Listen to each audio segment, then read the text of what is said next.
আসসালামু আলাইকুম ওরহমতুল্লাহি ওবরকাতু। আজকে আপনাদের সাথে যে বিষয়টি নিয়ে আলোচনা করব সেটা হচ্ছে হেলেঞ্চা শাক। হেলেঞ্চা শাকটা আমাদের স্থানীয় ভাষায় হেঞ্চির শাক নামে পরিচিত। বাংলাদেশের গ্রাম অঞ্চলের একটি অতি পরিচিত শাক হচ্ছে হেলেঞ্চা শাক।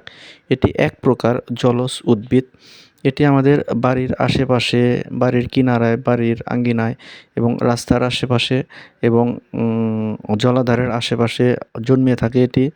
এই শাকটি মূলত ভাজি করে অথবা মাছের সাথে ঝোল রান্না করে খাওয়া হয়। গ্রাম অঞ্চলে ডাল মিশিয়ে বড়া বানিয়েও এটি খাওয়া হয়।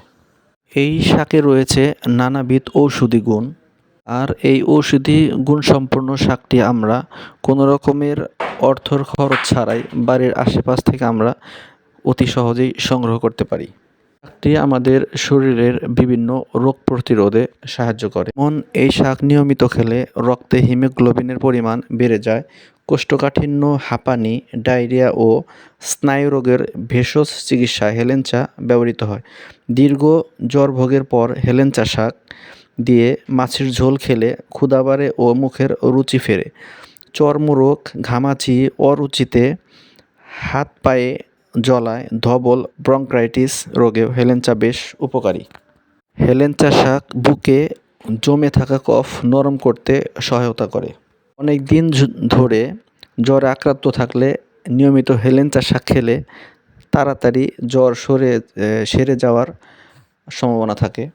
এর শরীরে ব্যথা এবং হাত পায়ে এবং গিরায় ব্যথা থাকলে আমরা এই হেলেঞ্চা শাক প্রতিদিন খাওয়ার মাধ্যমে সেই ব্যথা থেকে আমরা উপশম পেতে পারি। আমাদের বাড়ির আশেপাশের এই সহজলভ্য উপাদানগুলো সম্পর্কে জানি, এর গুণাগুণ সম্পর্কে জানি এবং এগুলো সঠিক ব্যবহারের মাধ্যমে জীবন এবং জীবনমানকে সমৃদ্ধ করি। ইনশাল্লাহ আগামীতে আরও কোনো সুন্দর সুন্দর ভিডিও নিয়ে আপনাদের মাঝে উপস্থিত হবে ইনশাআল্লাহ।